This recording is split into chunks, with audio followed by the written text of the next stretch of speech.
Hi ಎಲ್ಲ ವಿದ್ಯಾರ್ಥಿಗಳು ನಮಸ್ಕಾರ. Welcome to study model YouTube channel. ನೋಡಿ ವಿದ್ಯಾರ್ಥಿಗಳೇ, ಇವತ್ತಿನ ಈ ವಿಡಿಯೋದಲ್ಲಿ ನಾವು ಅಕೌಂಟೆನ್ಸಿ ಸಬ್ಜೆಕ್ಟಿನ ಫಸ್ಟ್ PUC ಅಕೌಂಟೆನ್ಸಿ ಸಬ್ಜೆಕ್ಟ್ ಓಕೆನಾ, ಅದರಲ್ಲಿ ಇಂಪಾರ್ಟೆಂಟ್ ಕ್ವಶನ್ಸ್ನ ನಾವು ತಿಳ್ಕೊಂಡು ಹೋಗೋಣ. ಯಾವೆಲ್ಲ ಇಂಪಾರ್ಟೆಂಟ್ ಕ್ವಶನ್ ಇರುತ್ತೆ ಅಂತ. ಓಕೆನಾ, ಲೆಸನ್ ವೈಸ್ನೂ ಇರುತ್ತೆ. ಸೊ ಜಸ್ಟ್ ನೀವು ಓದ್ಕೊಂಡ್ರೆ ಸಾಕು. ಆ್ಯಂಡ್ ಈ ಒಂದು PDF ನಿಮಗೆ ಬೇಕಂದರೆ ಎಲ್ಲಿ ಸಿಗುತ್ತೆ ಅಂತ ಕೊನೆಯಲ್ಲಿ ಹೇಳ್ತೀನಿ. ನೋಡಿ, ಇವಾಗ ಚಾಪ್ಟರ್ 1 ಇಂಟ್ರೊಡಕ್ಷನ್ ಟು ಅಕೌಂಟಿಂಗ್. ಇದರಲ್ಲಿ ಕೇಳೋದು 1 ಮಾರ್ಕ್ 2 ಮಾರ್ಕ್ ಇರುತ್ತೆ. ನೆಕ್ಸ್ಟ್ ಇದರಲ್ಲಿ ಕೇಳುವಂತಹ ಪ್ರಶ್ನೆಗಳೇನೆಂದರೆ 1 ಮಾರ್ಕ್ಸಿಂದು 1 ಇರುತ್ತೆ, 2 ಮಾರ್ಕ್ಸು 1 ಇರುತ್ತೆ. ಓಕೆನಾ, ಟೋಟಲ್ ಆಗಿ ಇದರಲ್ಲಿ 4 ಮಾರ್ಕ್ಸ್ ಕೊಳ್ತಾರೆ.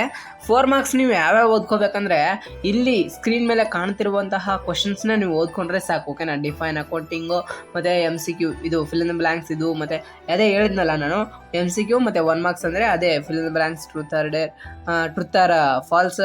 ನೆಕ್ಸ್ಟ್ MCQ ಕೊಡ್ತಾರೆ. ಓಕೆನಾ, 2 ಮಾರ್ಕ್ಸಿಂದ ಇದು ಕೇಳ್ಬೋದು, draw a neat diagram for of accounting process. ಓಕೆನಾ, ತದನಂತರ ವಾಟ್ ಈಸ್ ಅ ಕ್ಯಾಪಿಟಲ್ ಅಂತ ಕೊಡ್ಬೋದು. ಡ್ರಾ, ಇಲ್ಲಿ ನೋಡಿ ಸೆಕೆಂಡ್ ಅದೇ ರಿಪೀಟ್ ಆಗಿರುವಂಥದ್ದು.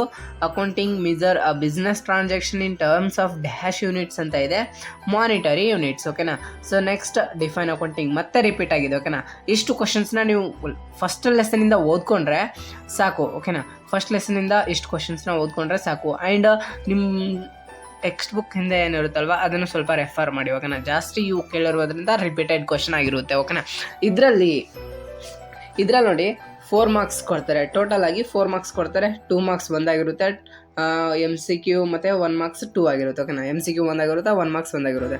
Theory of basis accounting. ನೋಡಿ, ಇದರಲ್ಲಿ 2 ಮಾರ್ಕ್ಸ್ ಯಾವುದು ಓದ್ಕೊಳ್ಬೇಕಂದ್ರೆ MCQ ಅದೆಲ್ಲ ನೋಡ್ಕೊಳ್ರಿ. ಇದನ್ನ ಮೀನಿಂಗು ಡೆಫಿನೇಷನ್ ಕೇಳ್ಬೋದು. What is the double entry ಅಂತ ಕೇಳ್ತಿದ್ದಾರೆ ನೋಡ್ರಿ, ಡಬಲ್ ಎಂಟ್ರಿ ಸಿಸ್ಟಮ್. ಓಕೆನಾ, ಅದು ಬಿಟ್ಟರೆ ನೆಕ್ಸ್ಟ್ ಇಲ್ಲಿ ಕೇಳ್ತಾರೆ what do you mean by accounting concept ಅಂತ ಇದೆ, ಅದು ಕೇಳ್ಬೋದು. What is the matching concept, ಇದು ತುಂಬ ಸಲ ಕೇಳಿದರೆ ಓದ್ಕೊಳ್ಳಿ. ಓಕೆನಾ, ತದನಂತರ ಇದು difference between double entry system and single entry system, ಇದನ್ನು ಕೇಳಿದ್ದಾರೆ, ತುಂಬ ಸಲ ಕೇಳಿದ್ದಾರೆ. ಓಕೆನಾ, ನೆಕ್ಸ್ಟ್ ಇದು ಗ್ಯಾಪ್ ಅಂದರೂ ಫಿಕ್ಸ್ ಕೇಳ್ತಾರೆ. ಆ್ಯಂಡ್ ನೆನ್ಪಿಟ್ಕೊಳ್ಳಿ, ಜನರಲಿ ಅಕ್ಸೆಪ್ಟೆಡ್ ಅಕೌಂಟಿಂಗ್ ಪ್ರಿನ್ಸಿಪಲ್ ಅಂತ, ಜನರಲಿ ಅಕ್ಸೆಪ್ಟೆಡ್ ಅಕೌಂಟಿಂಗ್ ಪ್ರಿನ್ಸಿಪಲ್ ಅಂತ. ಓಕೆನಾ, ಸೊ ನೆಕ್ಸ್ಟ್ MCQ ಇರುತ್ತೆ. ಓಕೆನಾ, ಅಷ್ಟು ಓದ್ಕೊಂಡ್ರೆ ಸಾಕು ಸೆಕೆಂಡ್ ಲೆಸನ್. ಓಕೆನಾ, ಚಾಪ್ಟರ್ 3 ನೋಡಿ, ನೀವು ಫೋಕಸ್ ಮಾಡಬೇಕಾಗಿರೋದು ಮೇನ್ ಇಲ್ಲಿ 20 ಮಾರ್ಕ್ಸ್ ಇರುತ್ತೆ. ಈ ಚಾಪ್ಟರಿಂದ 20 ಅಂಕಗಳಿರುತ್ತೆ. ಅದರಲ್ಲಿ MCQ ಒಂದಾಗಿರುತ್ತೆ ಮತ್ತು 1 ಮಾರ್ಕ್ಸ್ ಒಂದಾಗಿರುತ್ತೆ, 12 ಮಾರ್ಕ್ಸ್ ಒಂದಿರುತ್ತೆ, 6 ಮಾರ್ಕ್ಸ್ ಒಂದಿರುತ್ತೆ. 12 ಮಾರ್ಕ್ಸ್ ಯಾವ್ದು ಓದ್ಕೊಳ್ಬೇಕಂತಲೂ ಹೇಳ್ತೀನಿ, ಆ್ಯಂಡ್ 6 ಮಾರ್ಕ್ಸ್ ಯಾವ್ದು ಓದ್ಬೇಕಂತಲೂ ಹೇಳ್ತೀನಿ. ಅಷ್ಟು ಓದ್ಕೊಂಡ್ರೆ ಸಾಕು. ಓಕೆನಾ, ನೀವೇನಿದೆ ಅಲ್ವಾ, ಅದು ಏನಂದರೆ ಥಿಯರಿ ಬರಿಬೇಕಾಗಿರೋದು, ಅಂದರೆ ಕ್ವಶನ್ ಆನ್ಸರ್ಸು ಬರಿಬೇಕಾಗಿರೋದು. ಸಮ್ನ ಬಿಟ್ಟು ಕ್ವಶನ್ ಆನ್ಸರ್ ನೋಡ್ಕೊಂಡ್ರೆ ಇಲ್ಲಿದೆ ನೋಡಿ, ಇಷ್ಟು ಓದ್ಕೊಂಡ್ರೆ ಸಾಕು. State the rules debit and credit asset account, ಇದು ಜಾಸ್ತಿ ಸಲ ಕೇಳಿಲ್ಲ, ಜಸ್ಟ್ ಓದ್ಕೊಳ್ಳಿ. ಓಕೆನಾ, ಓದ್ಕೊಂಡ್ರೆ ನಮಗೇನಾಗಲ್ಲ. ನೋಡಿ, ಇಲ್ಲಿ 6 ಮಾರ್ಕ್ಸಿಂದು ಕ್ಲಾಸಿಫೈಯಿಂಗ್ ಅಕೌಂಟಿಂಗ್ಸ್ ಅಂತ ಕೊಡ್ತಾರೆ. ಅಸೆಟ್ಟು, ಲಯಬಿಲಿಟಿ ಯಾವುದು, ಕ್ಯಾಶ್ ಯಾವುದು, ಇದು ಕ್ಯಾಶ್ ಅಕೌಂಟು ನೀವು ಎಲ್ಲ ನೋಡಿದ್ದೀರ. ಕ್ಯಾಶ್ ಅಕೌಂಟ್ ಏನು, ಅದೆಲ್ಲ ಅಸೆಟ್ಸು, ಈ ಥರ ಈಸಿಯಾಗಿ ಮಾಡ್ಕೊಂಡ್ರೆ ಸಾಕು, ಬರೆದ್ಬಿಡ್ತೀರಿ. ಓಕೆನಾ, ಬಿಲ್ಡಿಂಗ್ ಅಂದಮೇಲೆ ಇದು ಅಸೆಟ್. ಓಕೆನಾ, ಡ್ರಾಯಿಂಗ್ಸ್ ಅಂದಮೇಲೆ ನಮಗೆ ಡ್ರಾಯಿಂಗ್ಸ್ ಕ್ಯಾಪಿಟಲ್ ಆಗುತ್ತೆ. ಓಕೆನಾ, ಇಲ್ಲೆಲ್ಲ ಇದೆ. ಓಕೆನಾ, ಇದನ್ನು ಓದ್ಕೊಂಡ್ರೆ ಸಾಕು. ಇಷ್ಟು ಬಿಟ್ಟು ಮತ್ತು ಏನೂ ಕೇಳಲ್ಲ ಅವರು. ಕೇಳಿದ್ರೆ ಎಕ್ಸ್ಟ್ರಾ ನೀವು ಓದ್ಕೊಂಡ್ರೆ, ನಿಮಗೆ ಓದ್ಕೋಬೇಕು ಅನಿಸ್ತಾ ಇದೆ ಅಂದರೆ ಜಸ್ಟ್ ನಾನು ಸಪ್ರೇಟಲ್ಲಿ ಹಾಕ್ತೀನಿ. ಓಕೆನಾ, ಹೇಳ್ತೀನಿ ಲಾಸ್ಟಲ್ಲಿ, ಅಲ್ಲಿ ಹೋಗಿ ನೀವು ಓದ್ಕೊಳ್ಳಿ. ಆ್ಯಂಡ್ ನೋಡಿ, ಇಲ್ಲಿ ಇದೆಲ್ಲ 6 ಮಾರ್ಕ್ಸು. ಅದು ಕೇಳಿಲ್ಲ ಅಂದರೆ ನೆಕ್ಸ್ಟ್ 12 ಮಾರ್ಕ್ಸಿಂದ ಯಾವ್ದು ಕೇಳ್ತಾರೆ ಅಂದರೆ ನೋಡಿ, ಇದು 12 ಮಾರ್ಕ್ಸ್. ಓಕೆನಾ, ಇಲ್ಲಿ ಎಷ್ಟು ಎಂಟ್ರಿ ಕೊಟ್ಟಿರ್ತಾರಂದರೆ 1 2 3 4 5 6 7 8 9 10 11 ಕೊಟ್ಟಿರ್ತಾರೆ. ಓಕೆನಾ, 11 ಎಂಟ್ರೀಸ್ ಕೊಟ್ಟಿರ್ತಾರೆ. ಸೊ ಈಸಿಯಾಗಿ ಕೊಟ್ಟಿರ್ತಾರೆ, ಆಲ್ಮೋಸ್ಟ್ ಈಸಿ ಇರುತ್ತೆ. ಫಸ್ಟ್ PU ಅಲ್ವಾ, ಈಸಿ ಇರುತ್ತೆ. ಅದನ್ನೊಂದು ಓದ್ಕೊಂಡ್ರೆ ಸಾಕು. ಜರ್ನಲ್ ಎಂಟ್ರಿ ಈಸಿ ಇರುತ್ತೆ. ಅಲ್ಲಿ 12 ಮಾರ್ಕ್ಸ್ ಬಂತು. ನಾವು 12 ಮಾರ್ಕ್ಸಿಂದ ಎಷ್ಟು ಬರಿಬೇಕಂತಲೂ ಕೇವಲ ನಾನು ಹೇಳ್ತೀನಿ ಲಾಸ್ಟಲ್ಲಿ. ಓಕೆನಾ, ನೆಕ್ಸ್ಟ್ ಇದರಲ್ಲಿ 12 ಮಾರ್ಕ್ಸು 3 ಬರಿಬೇಕು. ಓಕೆನಾ, 3 ಇದರಲ್ಲಿ 1 ಕಲಿತ್ರೆ ಆಯಿತು, 1 ಜರ್ನಲ್ ಎಂಟ್ರಿ ಕಲಿತ್ರೆ. ಓಕೆನಾ, ಇಷ್ಟು ಓದ್ಕೊಂಡ್ರೆ ಸಾಕು. ನೆಕ್ಸ್ಟ್ 6 ಮಾರ್ಕ್ಸೊಂದು ಕ್ಯಾಪಿಟಲ್ ಅಕೌಂಟ್ನ ಯಾವ ಥರ, ಇದು ಕ್ಯಾಶ್, ಇದು ಸಾರಿ ಇರಿ ಒಂದು ನಿಮಿಷ, ಇಲ್ಲಿ ನೋಡಿ, ಕ್ಲಾಸಿಫೈಯಿಂಗ್ ಅಕೌಂಟ್ಸ್ ಮಾಡಿದ್ರೆ ಆಯಿತು, ಅಸೆಟ್ ಯಾವುದು, ಕ್ಯಾಪಿಟಲ್ ಯಾವುದು, ಅದು. ಓಕೆನಾ, ಒಂದು 6 ಮಾರ್ಕ್ಸ್ ಆಯಿತು, ಒಂದು 12 ಮಾರ್ಕ್ಸ್ ಆಯಿತು. ನೆಕ್ಸ್ಟ್ ಮತ್ತೇನಿದೆ ನೋಡೋಣ. ನೋಡಿ, ಜರ್ನಲ್ ಎಂಟ್ರೀಸ್ ಆಯಿತು. ನೆಕ್ಸ್ಟ್ ಇದೇ ಕ್ವಶನ್ಸ್ನ ಇಲ್ಲಿ ನೋಡ್ಕೊಳ್ಳಿ, ಓಕೆನಾ. ರೈಟ್ ದ ಅಕೌಂಟಿಂಗ್ ಈಕ್ವೇಷನ್ ಅಂತ ಇದೆ. ಇಲ್ಲಿ ಅಸೆಟ್ಸ್ ಕೊಟ್ಟಿರಲ್ಲ, ಇಲ್ಲಿ 2 ಕೊಟ್ಟಿರ್ತಾರೆ, ಓಕೆನಾ. ಇದು ಗೊತ್ತಲ್ವಾ ನಿಮಗೆ, ಕ್ಯಾಪಿಟಲ್ ಫಾರ್ಮುಲಾ ಒಂದು ಬರ್ದು ಅದರಲ್ಲಿ ಏನು ಅಮೌಂಟ್ ಕೊಟ್ಟಿರ್ತಾರೆ ಅಷ್ಟು ಬರೆಯೋದು, ಓಕೆನಾ. ಲಯಬಿಲಿಟಿಯಲ್ಲಿ ಏನಿರುತ್ತೆ ಅದನ್ನು ಮೈನಸ್ ಮಾಡ್ಕೊಂಡು ಇಷ್ಟು ಬರೆದ್ರೆ ಕಂಡುಹಿಡಿಬೇಕು. ಇದು 6 ಮಾರ್ಕ್ಸಿಗೆ ಕೇಳ್ತಾರೆ. ಈ ಒಂದು ಸಮ್ ಮಾಡ್ಕೊಳ್ಳಿ. ಆ್ಯಂಡ್ ಇನ್ನೊಂದು ಏನಂದರೆ 2 ಮಾರ್ಕ್ಸ್, ಇದು 1 ಮಾರ್ಕ್ಸ್ ಕೇಳಿದ್ರೆ what is journal entry features of, ಇಲ್ಲಿ 2 ಮಾರ್ಕ್ಸ್ ಕೇಳ್ತಾರೆ, ಓಕೆನಾ. ಕೇಳಿದ್ರೆ ಕೇಳ್ಬೋದು, ಬಟ್ ನೀವು ಓದ್ಕೊಳ್ಳಿ, ಓಕೆನಾ. ಚಾಯ್ಸಲ್ಲಿ ಕೇಳ್ತಾರೆ, ಓಕೆನಾ. Next prepare accounting for equation, ಇದೊಂದು 6 ಮಾರ್ಕ್ಸ್ ಇದೊಂದು ಇರುತ್ತೆ. ಮೋಸ್ಟ್ ಇಂಪಾರ್ಟೆಂಟ್ ಏನಂದರೆ ಅದೇ ಅಕೌಂಟಿಂಗ್ ಕ್ಲಾಸಿಫೈ ಮಾಡೋದು, ಯಾವುದು ಅಸೆಟ್ಸು ಮತ್ತು ಲಯಬಿಲಿಟಿ ಅದು, ಓಕೆನಾ. ಅದು ಬಿಟ್ಟರೆ ನಾನು ನೆಕ್ಸ್ಟ್ ಇನ್ನೊಂದು ಹೇಳಿದೆ ನೋಡಿ, ಈ ಥರ ಕೊಡ್ತಾರೆ. ಈ ಥರ ಕ್ವಶನ್ ಕೊಟ್ಬಿಟ್ಟು ಈ ಕ್ಯಾಪಿಟಲ್ ಕಂಡಿಡಿರಿ, ಲಯಬಿಲಿಟಿ ಕಂಡಿಡಿರಿ, ಅಸೆಟ್ಸ್ ಕಂಡಿಡಿರಿ ಅಂತ ಕೊಡ್ತಾರೆ, ಓಕೆನಾ. ತದನಂತರ ಇದೆಲ್ಲ ಸ್ವಲ್ಪ ನೋಡ್ಕೊಡ್ರಿ, ಈಸಿ ಇರುತ್ತೆ. ಆಲ್ಮೋಸ್ಟ್ ಕ್ವಶನ್ ಪೇಪರ್ ಎಲ್ಲ ಈಸಿ ಇರುತ್ತೆ, ಭಯ ಏನ್ಬೇಡ. ಜರ್ನಲ್ ಎಂಟ್ರೀಸ್ ಇದು, ಓಕೆನಾ. ಜರ್ನಲ್ ಎಂಟ್ರೀಸ್ ಆಯಿತು, ಎಲ್ಲ ಆಯಿತು. ನೆಕ್ಸ್ಟ್ ಚಾಪ್ಟರ್ ನೋಡೋಣ, ಓಕೆನಾ. ಇಷ್ಟು 3rd ಚಾಪ್ಟ್ರಲ್ಲೇ ನೋಡೋದು ಆಯಿತು. ನೆಕ್ಸ್ಟ್ ಬಂದರೆ ನಾವು ಯಾವ ಚಾಪ್ಟ್ರಲ್ಲಿ, ಇದೆಲ್ಲ ಅದೇ ಜರ್ನಲ್ ಎಂಟ್ರಿ ರಿಪೀಟೆಡ್ ಕ್ವಶನ್ ಆಗಿದೆ ನೋಡಿ. ಇದು ಬಿಟ್ಟು ಮತ್ತೆ ಏನೂ ಕೇಳಿಲ್ಲ, ರಿಪೀಟೆಡ್, ಓಕೆನಾ.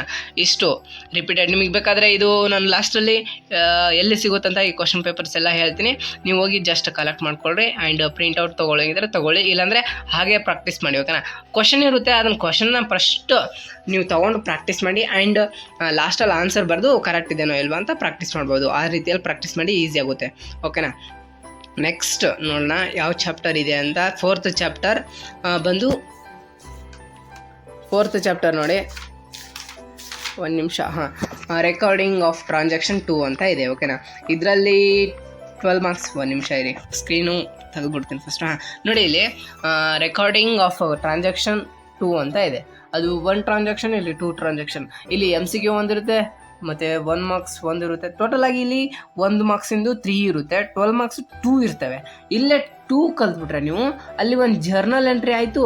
ನೆಕ್ಸ್ಟ್ ಇಲ್ಲಿ 2 ಕಲ್ತ್ರೆ ನೀವು 3 ಕ್ವಶನ್ ಆಯಿತು, ಓಕೆನಾ. 6 ಮಾರ್ಕ್ಸಿಂದು ಇಲ್ಲಿ 2 ಇರುತ್ತೆ, ಓಕೆನಾ. ಜಸ್ಟ್ ಟೋಟಲ್ 39 ಮಾರ್ಕ್ಸ್ ಇರುತ್ತೆ. ಅದೇ ಇಂಪಾರ್ಟೆಂಟ್ ಕ್ವಶನ್ಸ್ನ ಹೇಳ್ತೀವಿ, ತಪ್ಪದೆ ಯಾರು ಮಿಸ್ ಮಾಡಬೇಡಿ, ಓಕೆನಾ. ಇಲ್ಲೇ 2 ಕ್ವಶನ್ಸ್ನ ಓದ್ಕೊಂಡ್ರೆ ಸಾಕು. ನಿಮಗೆ ಟಫ್ ಆದರೆ ನೀವು ಪೆಟ್ಟಿ ಕ್ಯಾಶ್ ಬುಕ್ಕು ನೋಡಿ. ಇಲ್ಲಿ ಈ ಲೆಸನ್ಸ್ನ ಟ್ರಾನ್ಸಾಕ್ಷನ್ ಇದೆ ಅಲ್ವಾ, ಟ್ರೂ ರೆಕಾರ್ಡಿಂಗ್ ಆಫ್ ಟ್ರಾನ್ಸಾಕ್ಷನ್, ಇದರಲ್ಲಿ ತುಂಬ ಈಸಿ. ಪೆಟ್ಟಿ ಕ್ಯಾಶ್ ಬುಕ್ಕು ಮತ್ತು ಡಬಲ್ ಎಂಟ್ರಿ, ಅದು ಅನಾಲಿಸಿಸ್ ಪೆಟ್ಟಿ ಕ್ಯಾಶ್ ಬುಕ್ ಕಲ್ತ್ರೆ ಸಾಕು. 6 ಮಾರ್ಕ್ಸಿಂದ ಇಷ್ಟು ಕೇಳ್ತಾರೆ. 6 ಮಾರ್ಕ್ಸಿಂದು 1 ಎಂಟ್ರಿ ಕೊಡ್ತಾರೆ, 2, 3, 4, 5 ಎಂಟ್ರೀಸ್ ಕೊಟ್ಟಿರ್ತಾರೆ, ಓಕೆನಾ. ತದನಂತರ ನೋಡೋಣ ನಾವು, ಇಲ್ಲಿನೂ 5 ಎಂಟ್ರಿ ಕೊಟ್ಟಿದ್ದಾರೆ. ಇಲ್ಲಿ ಪ್ರಿಪೇರ್ ಪರ್ಚೇಸ್ ಬುಕ್ ಕೊಟ್ಟಿದ್ದಾರೆ, ಓಕೆನಾ.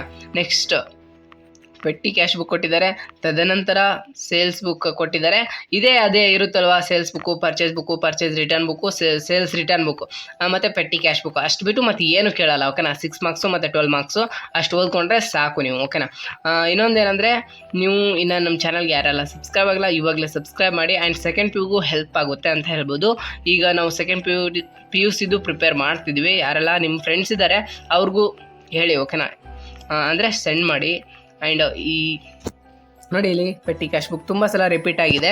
ಜಸ್ಟ್ ನೀವು ಒಂದು ಸಲ ಓದ್ಕೊಂಡ್ರೆ ಸಾಕು, ಈಸಿ ಇರುತ್ತೆ. ಆಲ್ಮೋಸ್ಟು ನೀವೇನು ಭಯ ಪಟ್ಕೋಬೇಡಿ, 100% ಈಸಿ ಇರುತ್ತೆ. ಎಲ್ಲಿ ಅಂದರೆ ನಮ್ಮ ಕಾಲೇಜ್ ಏನಿರುತ್ತಲ್ಲ ಅಲ್ಲೇ ಕ್ವಶನ್ ಪೇಪರ್ ತಯಾರಾಗಿ ಬರುತ್ತೆ. ಬಟ್ ಯಾರೂ ಹೇಳಲ್ಲ, ಗೌರ್ಮೆಂಟಿಂದ ಬರುತ್ತೆ ಅಂತ ಹೇಳ್ತಾರೆ. ಬಟ್ ಅಲ್ಲಿ ಗೌರ್ಮೆಂಟ್ ಅವ್ರು ಪರ್ಮಿಷನ್ ಕೊಟ್ಟಿದ್ದಾರೆ, ಓಕೆನಾ, ಕಾಲೇಜಲ್ಲೇ ಮಾಡಬೇಕು ಅಂತ, ಓಕೆನಾ. ಅದು ಬಿಡಿ. ನೆಕ್ಸ್ಟ್ ನೋಡಿ, ಫಿಫ್ತ್ ಲೆಸನ್ ಯಾವುದಂದರೆ ಬ್ಯಾಂಕ್ ರಿಕಾಗ್ನೈಸೇಷನ್ ಸ್ಟೇಟ್ಮೆಂಟ್ ಅಂತ ಇದೆ, ಓಕೆನಾ. ಇದರಲ್ಲಿ ಟೋಟಲ್ ಆಗಿ 16 ಅಂಕಗಳು, 16 ಅಂದರೆ 16 ಅಂಕಗಳು ದೊರಕುತ್ತದೆ.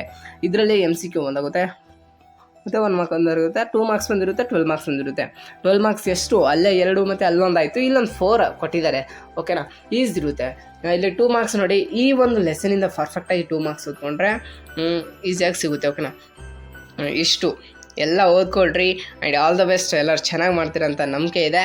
ಆ್ಯಂಡ್ ನಿಮ್ಮ ಲಾಸ್ಟಲ್ಲಿ ಬಂದು ಎಷ್ಟು ಅಂಕ ಅಂತ ನಮಗೆ ಕಮೆಂಟ್ ಮಾಡಿ ತಿಳಿಸಿ, ಓಕೆನಾ. ನೆಕ್ಸ್ಟ್ 1 ನಿಮಿಷ ಹಾಗೆ ನೋಡ್ಕೊಂಡು ಹೋಗೋಣ ಯಾವುದೆಲ್ಲ ಇಂಪಾರ್ಟೆಂಟ್ ಕ್ವಶನ್ ಇದೆ. ಇದರಲ್ಲಿ 12 ಮಾರ್ಕ್ಸ್ ಯಾವ್ದು ಕೇಳ್ತಾರಂದರೆ ನೋಡಿ, prepare bank reconciliation statement from following particulars, ಓಕೆನಾ. ಇದು ಪ್ರಿಪೇರ್ ಬ್ಯಾಂಕ್, ಅದೆಲ್ಲ ಇದು ಟಫ್ ಇರುತ್ತೆ, ಇದನ್ನು ಬಿಟ್ಬಿಡಿ, ಓಕೆನಾ. ಪರವಾಗಿಲ್ಲ, ಇದನ್ನು ಬಿಟ್ಟರೆ ಏನೂ ಆಗಲ್ಲ. ಈಸಿ ಇತ್ತಂದರೆ ನೀವು ಬರ್ಕೊಳ್ಬಹುದು, ಓಕೆನಾ. ನಾವು ಆಲ್ರೆಡಿ ಪೆಟ್ಟಿ ಕ್ಯಾಶ್ ಬುಕ್ಕು ಮತ್ತು ಪರ್ಚೇಸ್ ರಿಟರ್ನು ಅದೆಲ್ಲ ಕಲ್ತಿರ್ತೀವಲ್ಲ, ಅಲ್ಲೇ 2 ಮಾರ್ಕ್ಸ್ ಬರುತ್ತೆ. ಆ್ಯಂಡ್ ಇನ್ನೊಂದು ನೋಡೋಣ, ಟ್ರಯಲ್ ಬ್ಯಾಲೆನ್ಸು. ಇದೊಂದು ಟ್ರಯಲ್ ಬ್ಯಾಲೆನ್ಸಲ್ಲಿ 12 ಮಾರ್ಕ್ಸ್ ಒಂದು ಬರುತ್ತೆ, ಓಕೆನಾ. ನೋಡಿ, ಇಷ್ಟು ನಿಮ್ಮ ಒಂದು ಲೆಸನ್ ವೈಸ್ ಇಂಪಾರ್ಟೆಂಟ್ ಕ್ವಶನ್ಸ್. ನಮ್ಮ ಚಾನಲ್ಗೆ ಇನ್ನು ಯಾರೆಲ್ಲ ಸಬ್ಸ್ಕ್ರೈಬ್ ಆಗಲ್ಲ, ಪ್ಲೀಸ್ ಇವಾಗಲೇ ಸಬ್ಸ್ಕ್ರೈಬ್ ಮಾಡಿ ಆ್ಯಂಡ್ ಸಪೋರ್ಟ್ ಮಾಡಿ. ಯಾಕಂದರೆ ಜಸ್ಟ್ ನೀವು ಸಪೋರ್ಟ್ ಮಾಡೋದ್ರಿಂದ, ಸಪೋರ್ಟ್ ಅಂದರೆ ಒಂದು ಜಸ್ಟ್ ಲೈಕ್ ಕೊಟ್ಟರೆ ಸಾಕು, ಆ್ಯಂಡ್ ಬೇರೆಯವ್ರಿಗೆ ಶೇರ್ ಮಾಡಿ ಹೆಲ್ಪ್ ಆಗುತ್ತಂತ. ಬನ್ನಿ, ಜಾಸ್ತಿ ಮಾತಾಯಿತು. ನೋಡಿ, ಇವಾಗ ಇಷ್ಟು from the following ledger account balance ಅಷ್ಟೆಲ್ಲ ಕೊಡ್ತಾರೆ. ತದನಂತರ ಇಷ್ಟೆಲ್ಲ ಕೊಟ್ಟು ಇದನ್ನು ನೀವು ಟ್ರಯಲ್ ಬ್ಯಾಲೆನ್ಸ್ ಮುಖಾಂತರ ತಿಳಿಸಿ ಅಂತ ಕೊಡ್ತಾರೆ, ಓಕೆನಾ. ಇಷ್ಟು ಟ್ರಯಲ್ ಬ್ಯಾಲೆನ್ಸ್ ಒಂದು ಪರ್ಫೆಕ್ಟ್ ಆಗ್ಬಿಟ್ರೆ ಸಾಕು. ಜರ್ನಲ್ ಎಂಟ್ರೀಸ್ ಇದೆಲ್ಲ ನೋಡ್ಕೊಳ್ಳಿ. ಆ್ಯಂಡ್ ಇಷ್ಟು ಅಕೌಂಟೆನ್ಸಿ ಸಬ್ಜೆಕ್ಟಿನ ಇಂಪಾರ್ಟೆಂಟ್ ಕ್ವಶನ್ಸ್ಗಳಾಗಿವೆ ಲೆಸನ್ ವೈಸು ಎಲ್ಲ ನೋಡ್ಕೊಳ್ಳಿ, ಓಕೆನಾ. So thank you. ಆ್ಯಂಡ್ ನಿಮ್ಮ ಚಾನಲ್ಗೆ ಏನಾರ ಸಬ್ಸ್ಕ್ರೈಬ್ ಆಗಲ್ಲ, ಪ್ಲೀಸ್ ಸಬ್ಸ್ಕ್ರೈಬ್ ಇವಾಗಲೇ ಗಾಯ್ಸ್, ಇವಾಗಲೇ ಸ್ಟೂಡೆಂಟ್ಸ್ ಆ್ಯಂಡ್ ನನ್ನ ವಿದ್ಯಾರ್ಥಿಗಳೇ ಮತ್ತು ನನ್ನ ಪ್ರಿಯರೇ ಅಂತಲೇ ಹೇಳ್ಬೋದು. ಸೊ ಜಸ್ಟ್ ಇವಾಗಲೇ ಸಬ್ಸ್ಕ್ರೈಬ್ ಮಾಡಿ. ಆ್ಯಂಡ್ ಎಲ್ಲರಿಗೂ ಆಲ್ ದ ಬೆಸ್ಟ್. ಚೆನ್ನಾಗಿ ಬರೀರಿ ಎಕ್ಸಾಮ್. ಈಸಿ ಇರುತ್ತೆ, ಭಯ ಬೇಡ. ಎಲ್ಲ ಈಸಿ ಇರುತ್ತೆ. ನೀವು ಭಯ ಪಡ್ಕೊಂಡ್ರೆ ಯಾವುದು ಕೂಡ ನಿಮ್ಮ ಕೈಲೇ ಆಗಲ್ಲ. ನೀವು ಎಷ್ಟು ಭಯ ಪಡ್ಕೋತೀರೋ ಅಷ್ಟು ನಿಮಗೆ ಎಫರ್ಟ್ ಬೀಳುತ್ತೆ, ಓಕೆನಾ. ನೀವು ಈಸಿಯಾಗಿ ಎಲ್ಲ ಪ್ರಾಕ್ಟೀಸ್ ಮಾಡಿ, ಎಲ್ಲ ಮಾಡಿದ್ರೂ ಸಹ ಭಯ ಬಂತಂದರೆ ನೀವು ಆಲ್ರೆಡಿ ಮರ್ತೋದ್ರೆ ನಿಮಗದು ನೆನಪಾಗಲ್ಲ ಅಲ್ಲಿ, ಓಕೆನಾ. ಅದನ್ನೆಲ್ಲ ನೀವು ಬಿಟ್ಬಿಡಿ, ಭಯ ಅದು ಇದು ಅಂತ. ನಮಗೇನಲ್ಲಿ ಟೀಚರ್ಸ್ ಎಲ್ಲ ದೆವ್ವಗಳಿರಲ್ಲ, ಏನು ಭೂತನೂ ಇರಲ್ವ, ಓಕೆನಾ. ಅವರೆಲ್ಲ ನಮ್ಮ ಥರನೇ ಟೀಚರ್ಸ್, ಓಕೆನಾ. ಜಸ್ಟ್ ಅಂದರೆ ಮೀನ್ಸ್ ನಮ್ಮ ಥರನೇ ಮನುಷ್ಯರು ಅವರು. ನೀವು ಯಾಕೆ ಭಯ ಬೀಳೋದು ಅಂತ ನಾನು ಹೇಳ್ತೀನಿ. ಜಸ್ಟ್ ನೀವು ಎಲ್ಲ ಓದ್ಕೊಂಡಿದ್ರೆ ಭಯ ಬೀಳಲ್ಲ. ಭಯ ಬಿದ್ದರೂ ಕೂಡ ನೀವು ಜಸ್ಟ್ ನಾನು ಕೇವಲ ಒಂದು ಎಕ್ಸಸೈಸು ಮುಖಾಂತರ ಎಲ್ಲರಿಗೂ ಹೇಳಿದ್ದೀನಿ, ಒಂದು ವೀಡಿಯೋದಲ್ಲಿದೆ. ಆ ವಿಡಿಯೋ ಬೇಕಂದರೆ ಡಿಸ್ಕ್ರಿಪ್ಷನಲ್ಲಿದೆ, ಹೋಗಿ. ಯಾವ ಎಕ್ಸಾಮ್ ಟೈಮಲ್ಲಿ ಭಯ ಬಂತಂದರೆ ಏನು ಮಾಡಬೇಕಂತನೂ ಎಲ್ಲ ಹೇಳಿದ್ದೀನಿ. ಜಸ್ಟ್ ಅದನ್ನು ಒಂದು ಸಲ ಹೋಗಿ ನೋಡಿ, ಓಕೆನಾ. ಅಷ್ಟು ನೋಡಿಕೊಂಡ್ರೆ ಸಾಕು. ನೋಡಿ, ಇಷ್ಟು ನೀವು ಜಾಸ್ತಿ ಏನು ಸಪೋರ್ಟ್ ಮಾಡಬೇಕಂತ ಹೇಳ್ತಿಲ್ಲ, ಜಸ್ಟ್ ಒಂದು ಲೈಕ್ ಕೊಟ್ಟರೆ ಸಾಕು, ಓಕೆನಾ. ನಾನು ಆಲ್ಮೋಸ್ಟ್ ಫಸ್ಟ್ PUC ಸ್ಟೂಡೆಂಟ್ ಎಲ್ಲರೂ ಇದ್ದೀರಾ, ಅವರಿಗೋಸ್ಕರ ಈ ವಿಡಿಯೋ ಮಾಡಿರೋದು. ಕನ್ನಡ ಒಂದು ಮಾಡಬೇಕಂದ್ರೆ ನಿಮ್ಮ ಕನ್ನಡ ಯಾವಾಗಿರೋದು ನನಗೆ ಹೇಳಿ, ನಾನು ಮಾಡಿ ಕಳಿಸ್ತೀನಿ, ಓಕೆನಾ. ಥ್ಯಾಂಕ್ ಯು ಅಂತ ಹೇಳ್ತೀನಿ. ಈ ವಿಡಿಯೋ ಇಷ್ಟಕ್ಕೆ ಮುಗಿಸ್ತೀನಿ. ನೆಕ್ಸ್ಟ್ ವಿಡಿಯೋದಲ್ಲಿ ಸಿಗೋಣ. ನೆಕ್ಸ್ಟ್ ಯಾವ ಕ್ವಶನ್ ಪೇಪರ್ ಬೇಕು, ಕ್ವಶನ್ ಬ್ಯಾಂಕ್ ಬೇಕು ಆ್ಯಂಡ್ ಇಂಪಾರ್ಟೆಂಟ್ ಕ್ವಶನ್ಸ್ ಬೇಕು ಅಂತ ಹೇಳಿ ಕಮೆಂಟ್ ಮಾಡಿ. ಜಾಸ್ತಿ ಯಾವ್ದು ಇರುತ್ತೆ ಅದನ್ನು ಕಳಿಸ್ತೀನಿ, ಓಕೆನಾ. So thank you.